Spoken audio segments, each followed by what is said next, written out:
Hello everyone, welcome back. This week's video is for you if you have ever been on or are currently on a birth control pill. This is a big topic. I think that there are so many things that are changed by being on a birth control pill that we don't talk about.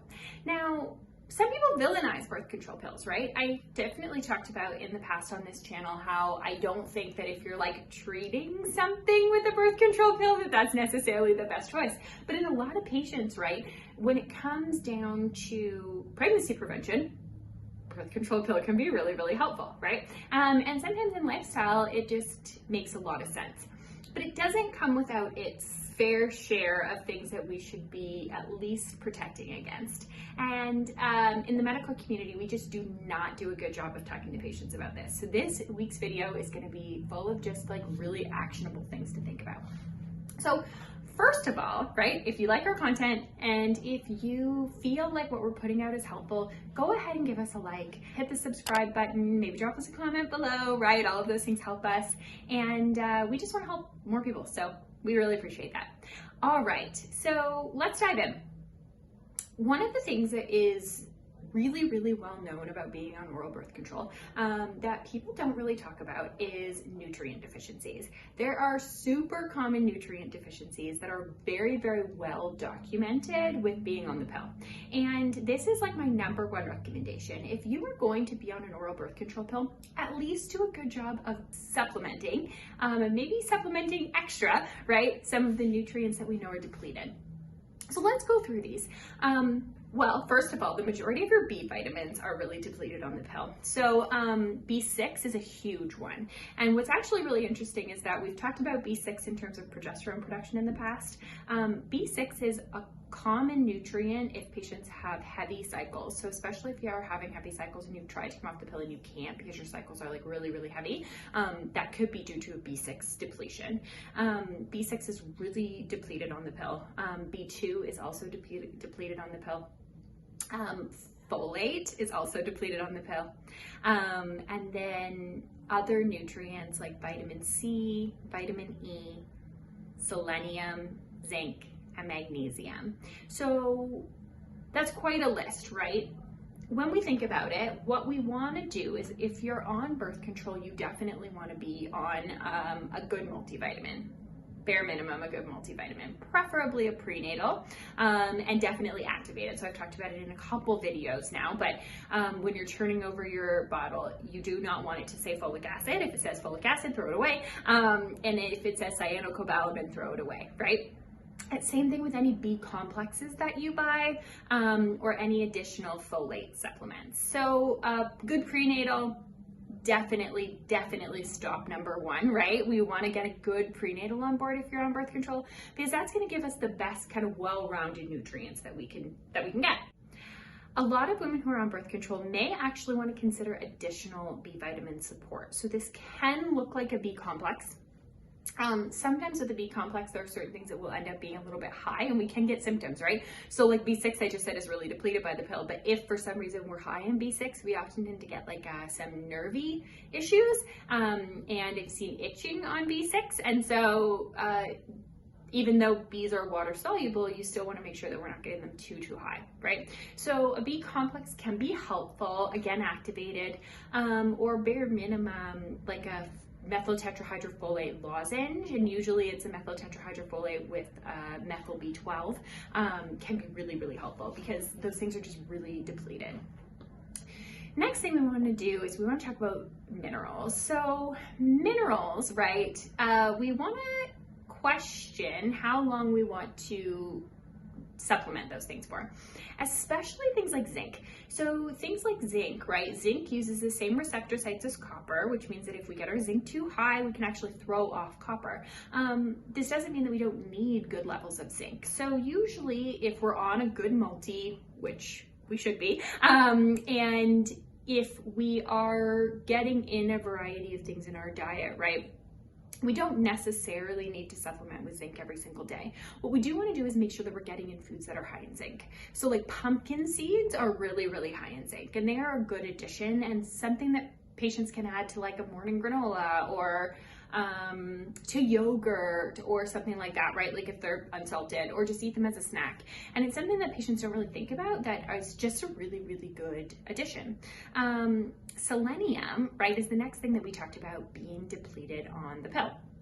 With selenium, again, right, it is less like zinc in terms of non-supplementing it. We think about supplementing selenium. A lot of patients are having issues with like thyroid. But if we want to go more dietary ways of getting in selenium, then we want to think about Brazil nuts. Brazil nuts are 4 Brazil nuts will give you a therapeutic dose of selenium. So they're super high in selenium. They're the big nut in the nut mix that everybody throws away. So stop throwing those away, especially if you're on a birth control pill. And so those kind of things I would recommend getting from food. Magnesium, on the other hand, a lot of people are deficient in magnesium. And when it comes to clearing of estrogens from your body, along with a whole host of other things, right? But when it comes to clearing of estrogens from your body through COMT requires magnesium. And so magnesium is something that a number of people find that they do need to supplement. The kind of magnesium you do matters. A lot of people go to magnesium citrate because it's most readily available, right? When we think about like GI concerns and constipation, magnesium citrate is actually helpful for that. But when we're thinking about like neurological issues, so like sleep, mood, things like that, right? You probably are not going to want to go with magnesium citrate. Something like a magnesium bisglycinate or magnesium threonate can be much better absorbed and have different kind of actions in the body. So sometimes a magnesium, you actually want to think about like a triple magnesium or like a mixture of magnesiums, right? So that you're getting the different absorptions and then different activations in the body, like different ways that they work. The next thing we talked about was antioxidants. Now, antioxidants are interesting, right? Because we talked about vitamin C being depleted on the pill. And especially if you're trying to come off of the pill and having a hard time getting back your cycle, vitamin C is really, really, really, really important for progesterone production. So sometimes we want to think about these things and start considering our options beforehand to make things a little easier. So vitamin C, that is an easy thing to supplement. It's also an easier thing to get in our diet, right? Green leafy vegetables are really high in vitamin C. They're also really high in folate, just FYI. And then citrus, we think about with vitamin C, things like strawberries, we think about with vitamin C, but that's gonna be really important. A lot of your antioxidants are really, really depleted. So vitamin C is depleted, vitamin E is depleted, and then glutathione can also be depleted. And all of those things recycle, right? Your antioxidants go through a redox reaction and actually recycle in the body. And so an OCP can really, really change those things. So we really want to be cognizant of getting in good nutrients because we are kind of fighting an uphill battle, so to speak, with that. The next thing we want to think about if you're on an OCP is some digestive support. So there is really good research on OCPs changing gallbladder function, right? So changing our absorption of fat, particularly, but fat and other nutrients. And then raising our risk for things like candida, raising our risk for things like SIBO, which we talked about on this channel before. And so a really good way to reduce our risk for things like that would be to consider like digestive support, like digestive enzymes. Some patients need hydrochloric acid because we do know that stomach acid is one of the things that can change with birth control use as well.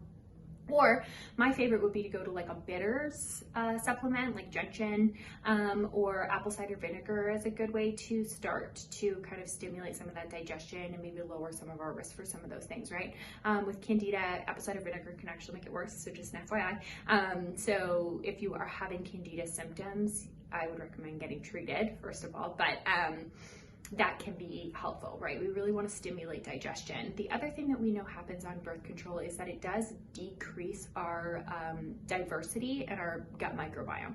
And so a good probiotic can be really, really helpful as well if we're on birth control, because again, we just need to combat some of those changes that happen.